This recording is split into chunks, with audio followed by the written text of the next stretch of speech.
Welcome back to Good Thinking Live. I know that hope that there are some people who are new here to good thinking, and I suspect that there are some longtime good thinkers who have wondered, where have we been?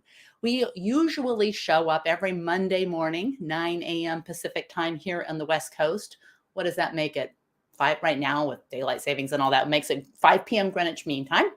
And we're usually here every Monday. And then we had these months of hiatus. But that's for another story. We're back.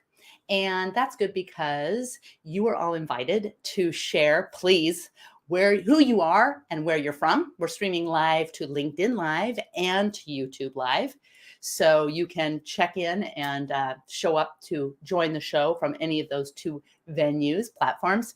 But we are here each Monday or most Mondays to set aside all the time that we are told, it's not even a skill acquiring, to set aside all the time we're told what to think. You should focus on this. You should comment on this. You should think this way. You should share this kind of information. Just set that aside, all important stuff, what to think. But the idea is to give ourselves time each week to think about our thinking so we can improve how we think. And with this incredible bombardment of information that is being curated just for our juicy brains, it might be good for all of us to set aside time to think about our thinking, to work on our filtering mechanism. So I'm going to start saying hi and welcoming new and experienced good thinkers on the show. For those of you new, we love your participation, rubber chickens. And we're even thinking for interesting questions, and we're going to prioritize questions over answers, because on good thinking, we celebrate answers that can't be questioned over questions that other way around. That's totally opposite. Questions that can't be answered over answers that can't be questioned. So your good questions are going to be featured each week on the screen behind. So if you have good questions, share them. And if you're on the live stream, great. And if you're coming in later, great. Today, we are talking about how to live a more mentally adventurous life, or whether we want to. So I'm going to welcome some good thinkers on the show. Barkley is here from DC. Amber, welcome. Hello in Navajo. Ooh, I wish I could pronounce that, see if I could bring in the audio. That would be so cool. Stephen, greetings from the still thawing Portland, Oregon. Yeah, we got a unexpected snowstorm, which was weird. It wasn't even forecast. Well, anyway, that's another story. Oh, aha. Hello in Navajo. Oh, from Arizona. Welcome, Amber from Arizona. Kristen from Moorpark, California. James from the Bay Area. Happy Monday to you too. And welcome. The cool thing about this show, we've got Andrea from Germany. So we've got people from all over the world. And this is what's so cool about it. When you have a group of people from all over the world and you're not focusing on trying to create this like-minded group of people, you end up with a diversity of viewpoints, which is a little hint as to how you can live a more mentally adventurous life. Ray is a regular good thinker. Welcome, Ray, from Camp Hill, Pennsylvania, high school alma mater of 1997's Nobel Prize Physics winner. Oh, cool. I don't think we have any Nobel Prize winners from my high school, Beaverton High School in Beaverton, Oregon. Mark, greetings from Northern California. And we have got, hello, is it Jabril from Egypt? Welcome, welcome, welcome.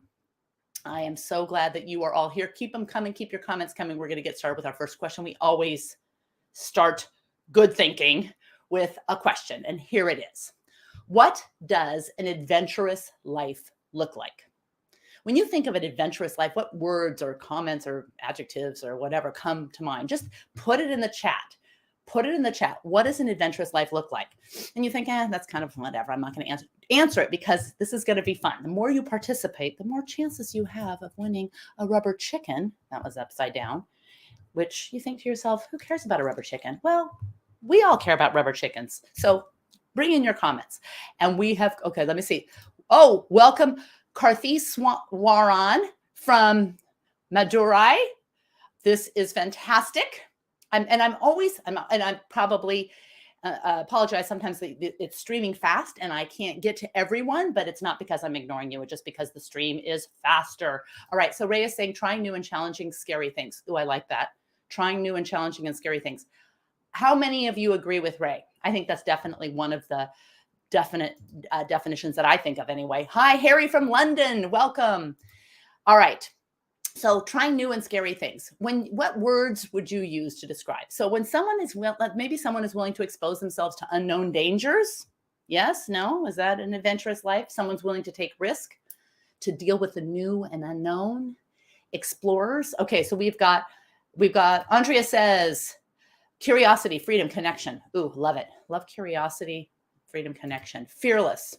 Excellent. Fearless. There's a lot of fear associated with adventurous life and removal of fear, curiosity, new, novelty, challenging. I think these are all great adjectives. And this isn't kind of a rhetorical exercise let's just talk about, we're going to get right to it. And there's going to be some nitty gritty stuff, because the difference between living an adventurous life and a mentally adventurous life could just be a major difference for you.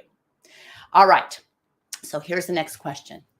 Do you want to live an adventurous life? Like number 1, you can put just 1, 2, 3, 4, 5, between 1 and 5. Do you want to live a mentally adventurous life? 1, that's not that important to me. 5, that would be really cool, and it's really important for me to live a mentally adventurous life. So put it in the chat, not mentally, just adventurous. We're not going to get into mental adventure yet. Sorry. Do you want to live an adventurous life? All right. So we've got, Mark says, the courage to chase your dream of a fulfilling life. Well, with that definition, I would say I want to live an adventurous life. Stephen says, willing to live a series of first experiences. Ooh, I like that too. Novelty.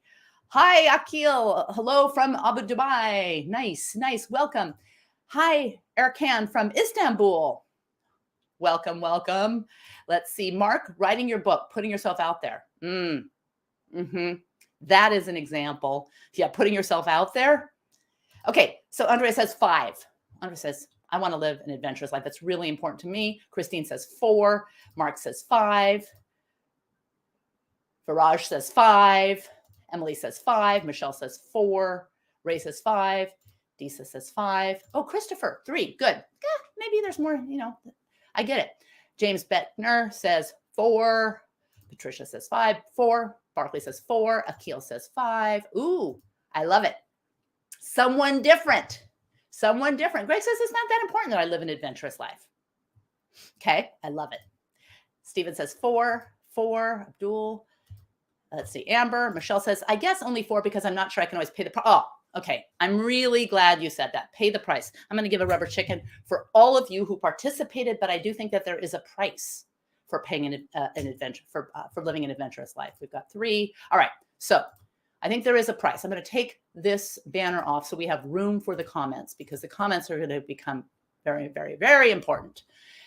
What are some legitimate reasons you may not want to live an adventurous life? I mean, we can think of legitimate reasons that we want to live an adventurous life, and you could share those. But when you think about it, because this is thinking about our thinking, what are some legitimate reasons why we might not want to live an adventurous life? Well, one might be it's expensive, because I think of adventure as travel and I don't have the funds to spend on that. Or I think of adventure as risk, and I don't want to injure myself or risk, my finances or my physical body or whatever. There could be definitely some things. So we've got, okay, this is good. Life keeps throwing challenges at us, and when we do not give up on them, that's adventure too. Fantastic. Actually, persevering is adventurous. It can be, particularly. I love that comment. All right.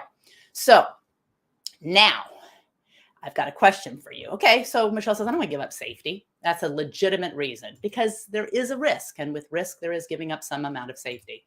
Jancy says 1, I don't want to live an adventurous life. And I love that, because there are some downsides to living an adventurous life, but I have a lot of time involved. Fantastic. Some prefer stability.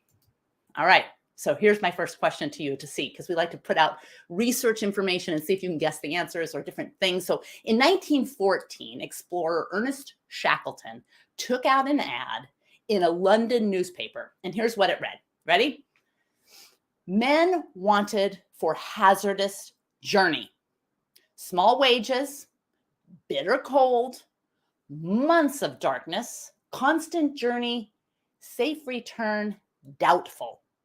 Honor and recognition in case of success. All right.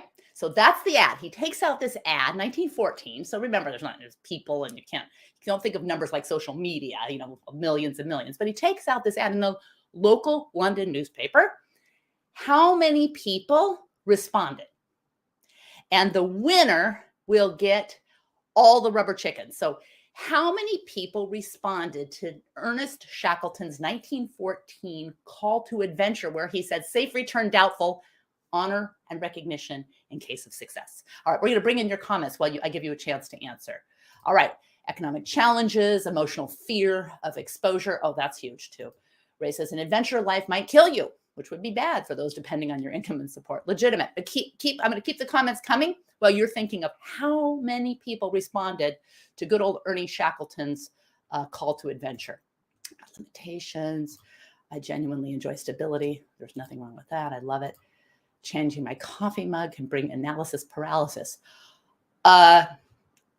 You and me both, Greg, I swear, but 50 people. Okay, good. Okay, so we got this. Okay, we got 50 people. We've got 850. We've got 73 people, 19 people. Hello, Alizira Reza.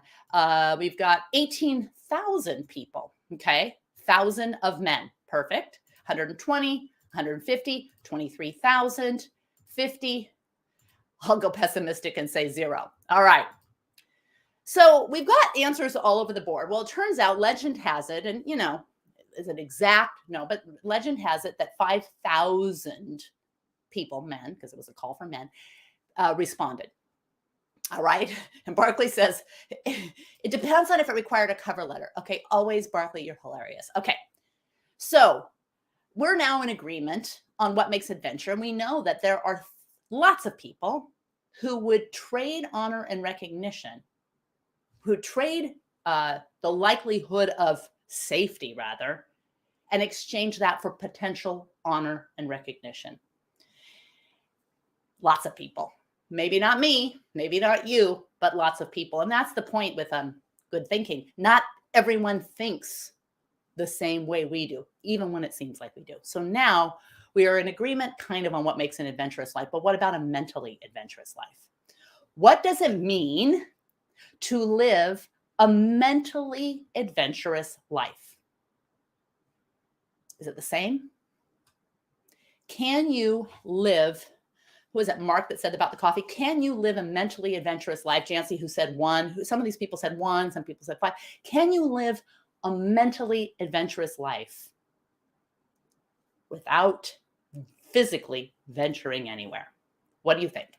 And on a scale of 1 to 5, how important is it for you to live a mentally adventurous life? How important is it for you? Okay, first of all, I want to say I love Adam. Thank you so much. It's so good to be back with all the good thinkers. It just feeds my soul.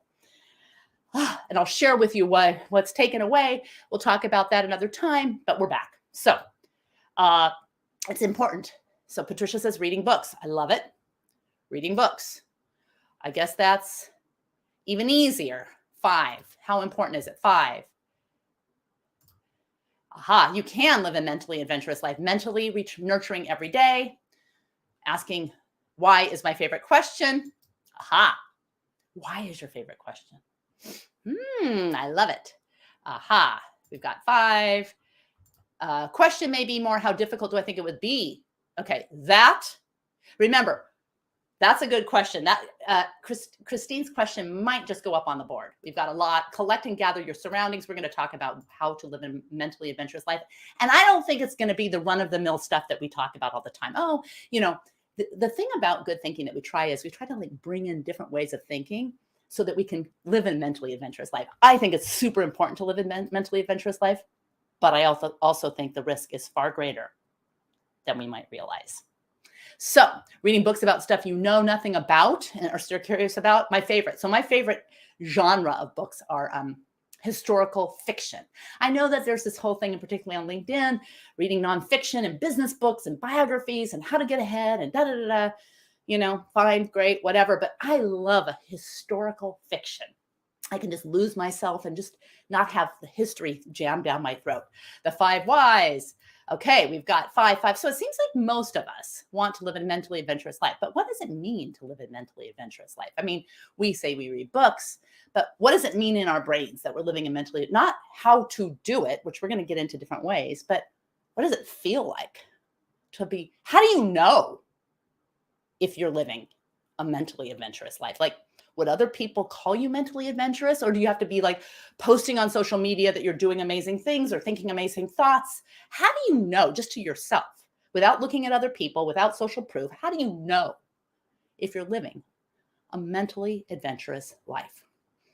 And then the second question related to that is, how can we live a more mentally adventurous life? Because if you can't measure it, then how do you know? And so what do you use to measure? How many books you read? Oh, I'm going to read 50 books this year. Does that mean you're living a mentally adventurous life? How do you know? You know if you're doing adventure if you're feeling risk and you're feeling a little scared. Are those requirements still there for you when you are considering whether you're living a mentally adventurous life? All right. So let's get into not only what you can do, but how you can know. And here we go. Many of you, I don't know how many of you said curiosity, and you can say, yes, be more curious. Well, what does it mean? What does it mean to be more curious? Well, sometimes to live a more mentally adventurous life, sometimes it helps me to think of elevating curiosity ahead of criticism, judgment, very much fear, and oftentimes complacency. So those 4 things. And by that, you keep track of the increase in the number of questions you ask yourself. So that's one way you can measure it. How many questions am I asking myself? Well, I don't really ask myself those questions because I immediately go on social media and find the answer, or I glom onto an answer that's provided by an influencer, or I now know that this is the way we're supposed to think, so I've got those answers. How can you keep track of the increase, not the number, but the increase in the number of questions you ask yourself? Aha, okay, we've got a recommendation, which I love. Nino Haratischwili. Okay, I'm definitely going to flag that. Thank you, Michelle. I love recommendations. One useful metric, how many options you've changed. I love that. That's fantastic. So that's a great metric, actually. So what's something, okay, here's my next question. What is something you know without question? Like, you're not even curious about it because it is totally settled in your mind. Totally settled in your mind. If you're brave enough to put that in the chat, you get multiple chickens. We didn't have anyone guess the Shackleton 5000. We didn't have anyone within 1,000. So we didn't give all the rubber chickens. But if you're brave enough to put something that's totally settled in your mind in the chat, we're not going to criticize you. But are you mentally adventurous enough to unsettle that a little bit? That's a question. Okay, so Mark says, a mental challenge to keep challenging yourself to mentally explore your interest and the willingness to stand alone. You're not going to not be going in the direction of the herd. Okay, so is the opposite of the herd mentally adventurous? Fantastic. I love this comment. There's a lot you can chomp on and unpack. Barclay says, it feels adventurous to learn how much you don't know about something and then dive in to start learning. I love it. I love it. Questioning can be dangerous. So do questions make it too risky and too adventurous? So let's just take a really practical example. Let's just see that you are either on YouTube or LinkedIn, which is where we're streaming from here, and you see a lot of people posting about stuff. And so you maybe disagree. So you want to find people who are posting the opposite of that stuff. Well, how can you leave that information gap, the gap between what you want to know and what you don't know? How can you leave that gap open? Or how can you leave that gap or shift that gap to a gap between maybe what you want to know and what you need to know? How can you leave information gaps open? Basically, prioritize questions that can't be answered over answers that can't be questioned. Are there things in social media that you come across or conversations that your in-group has where you have those questions, but you're not brave enough to ask them out loud? So you shut down those questions. Are there topics that are too precious for you to be mentally adventurous enough to question? And if you're brave enough to put it in the chat, That's next level. And if you aren't, just have it in your mind. We're okay with that. We're not trying to make you mentally adventurous, but that discomfort, that risk, because it is risky. It is risky. Like adventures, asking questions involve risks.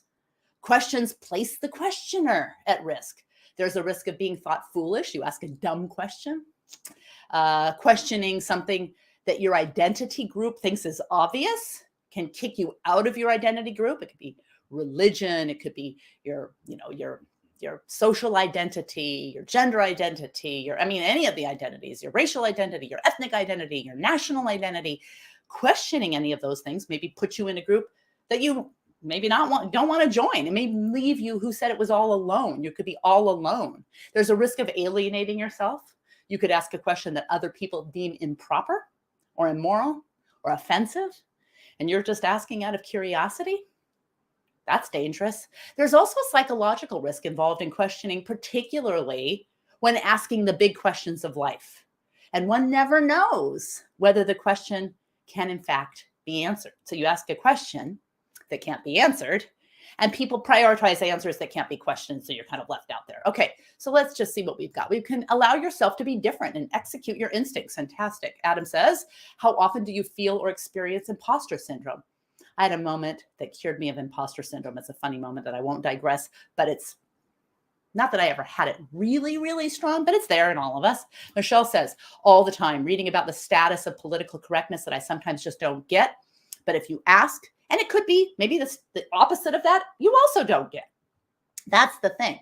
That is a problem on their side, not yours. Exactly. Fantastic. Hilarious. All right.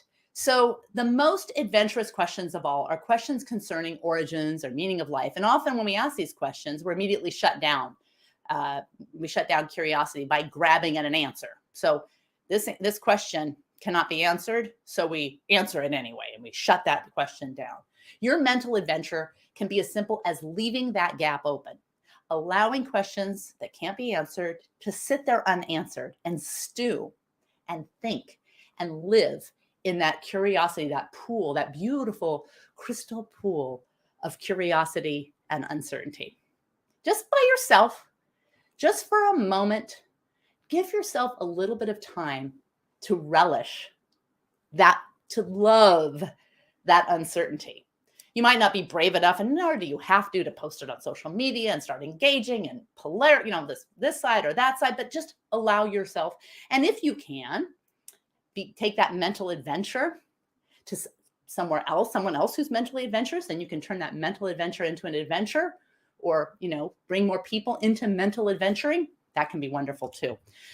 I do want to, so curiosity, we've got that. Looking at the number of questions that can't be answered and trying to leave that answer just out there as potential. That's a perfect thing. But now we're going to get into a second thing, which is be adventurous with ideas. And this requires two things, not only elevating curiosity, but also being adventurous with ideas that require something else. It requires separating the person from whom you got that idea. Maybe it's a book, maybe it's a video, whatever, television show.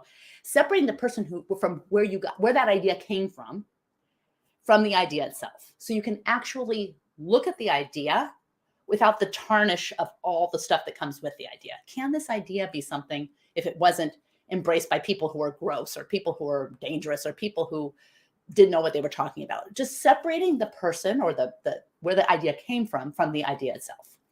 And now, so that's kind of the next realm of how to be more mentally adventurous. And the next one is something that I think is really fascinating for all of us. And this is the final one, which is tune in to your senses and not just your sense of sight. So it turns out that humans, except for those of us who are can't see or are blind or have sight, don't rely primarily on sight because of something, but the vast majority of us rely way heavily on sight. I mean, so we see things, we see the world and what we've created, and we think we're so superior because look what we all have created. We don't see even a fraction of what some other animals see, and we don't smell even a fraction of what some other animals smell. and we don't feel a fraction of what, some other animals feel in terms of heat and all sorts of things. So our brains are really designed to keep a lot of inputs out versus optimized for keeping inputs in. So we look around the world, we see these incredible things, and we think, oh God, we are incredible creatures, and we are. But humans, for example, have 3 types of cones in our eyes. We see the colors red through violet. Mantis shrimp have 16 types of cones. And this doesn't necessarily mean that mantis shrimp perceive minute differences in color or see colors we can't imagine, but it does indicate that mantis shrimp experience the world, visual world, in ways that we can't even imagine. The African giant pouched rats have bad vision, but they have a sense of smell that more than make up for this. And many have been trained to detect landmines and buried explosives left over from war. They can even smell tuberculosis from hospital samples. So we know that there are lots of senses that are out there for the taking that we just don't have access to. Bloodhounds, they have 230 million scent receptors, and they can track a scent that's more than 13 days old. They've been known to track scents that are 130 miles away. So we're humans. We don't have these abilities, but it turns out that our abilities at senses, particularly beyond the eyes, are far greater than we have given credit. So imagine taking a walk or sitting in your house and shutting your eyes and tuning in to honing the other senses to give yourself more to give yourself more of a mentally adventurous life. So some people can experience pain or pleasure felt by other people.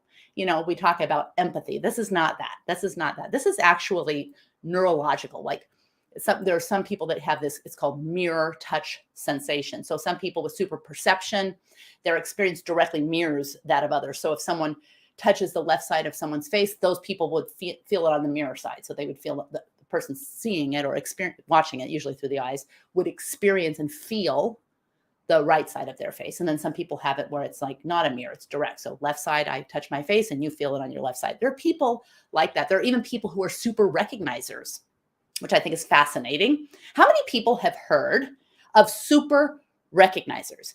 Like on a scale of 1 to 5, when you see someone, how well do you recognize them from having met them in the past? I'm going to say I'm about a 2. Maybe even sometimes a 1, versus you see them once, you recognize them. Well, these put it in the chat, because these super recognizers were first reported in 2009 by researchers at Harvard and Dartmouth. These people never forget a face. They can identify casual staff that served them years earlier at a restaurant, like a waitress at a motorway inn that they passed through, a car park attendant that they one time glimpsed, or a department store shopper. They even remember extras that they saw in a movie years before. So this is something fundamentally different. Yes. So we've got only 7% of communication received as verbal. Okay, fantastic. Yes, I've heard of super recognizers. I'm the opposite. Me too. I think I might be between a 1 and a 2. I'm not very good, maybe a 2. Yeah, me too. But these are, and think about it, it can be very disturbing because our brains are not designed that way. But it turns out that you can also train your brain. You can train your brain to smell more. You can train your brain to see more. You can train your brain to hear more, to feel more, and to taste more. The difficulties of these super abilities can cause problems. I mean, when you have super abilities and you can smell things that other people can't smell, or taste things that other people can't taste, I mean, that can be a problem too. There's a reason our brains are designed to keep stuff out. But to live a more mentally adventurous life means opening yourself up to more mental adventures that come from senses that have previously been ignored. We've got super tasters, and super tasting is really interesting because you can really affect your ability to taste and distinguish. So it's how many of you can taste things that like other people can't taste? It has to do sometimes with the number of taste buds, but not entirely. They don't really quite know. And we know that like sommeliers can taste things, where the wine comes from, put it in a place. So Patricia says, I'm the opposite too. We're still wearing masks, so it makes it even worse. Exactly. I know sometimes I like that because I can blame the mask. How many of you have blamed the mask? Oh, I'm sorry, I didn't recognize you because of the mask. Me. Barkley says, I definitely am not a super recognizer, but I don't know what the average is. Good point. All right. So people can train to develop a better sense of smell. We know that we often confuse a sense of smell and a sense of taste because odors are experienced through these ortho nasal olfaction and retronasal olfaction that occurs when we swallow food and the odor travels from the throat to the olfactory receptor. So it's a very interesting thing. And so Adam says, so Patricia says, not me, but I can smell things. Adam says, I have extremely plain palate, but you could live a more mentally adventurous life by expanding your palate. You could actually do that, which could be kind of a fun, low risk way to live a more mentally adventurous life. So I can get into a lot of fascinating things about how little ways that you can improve your ability to have more mental experience just walking down the street. Maybe take the earbuds out and stop listening to that podcast or start listening to that book or start listening to good thinking and let yourself practice hearing things. Just let yourself practice hearing things from our environment or smelling things or tasting things. Slow down when you eat. Drink some water so you're not eating on a dry tongue so you can experience more flavors. And try to ask yourself, how can I live a more mentally adventurous life by just doing little things differently? It's not all about deep conversations or having deeper thoughts. It's just living mentally adventurous in little tiny ways. So how would you respond to this ad? We're going to do a different ad, and this is it. And then we're going to wrap up. We usually try to make it in 30 minutes, so just a few minutes over. How would you respond to this ad? People wanted for a potentially hazardous journey. The only form of payment are insights, potential alienation, constant journey, safe return to a like-minded lifestyle, doubtful, honor and comfort with uncertainty in case of success. Would any of you take on this challenge if this was a Shackleton adventure to living a more mentally adventurous life? Let me know, yes or no. Would you sign up? I'll read it again. People wanted for a potentially hazardous journey, mentally hazardous journey. The only form of payment are insights, potential alienation, constant journey, safe return to a like-minded lifestyle, doubtful, honor and comfort with uncertainty in case of success. Yes or no? Would you sign up? So I hope you answer, whether you're coming here before or answer. We got Greg, super recognizer. Everything gets into my brain. Oh, we've got a super recognizer. I kind of wish I was like a better recognizer, but not a super recognizer. Mark says yes to adventure. How many of you are saying yes to a mentally adventurous life? There are some risks. We made it clear. Would you sign up? If Shackleton said, would you do this? Adam says yes. I have a feeling that good thinkers in general are more ready to embark in a more mentally adventurous life. And we hope to see you every Monday that we're here. So check in. If we're not here, just check in the next Monday. We try to do it, but sometimes we got work conflicts. But 9 a.m. Pacific time, now it's 5 p.m., which makes it 5 p.m. Greenwich Mean Time because we still have this crazy daylight saving time going on in the US. But join us so that we can spend a little bit of time together, putting aside all the time we're told what to think, so we can enjoy improving and thinking about our thinking so we can improve how we think. Thank you for being here. I really appreciate it. And keep your comments coming. How many of you would sign up for a mentally adventurous life? See you next week.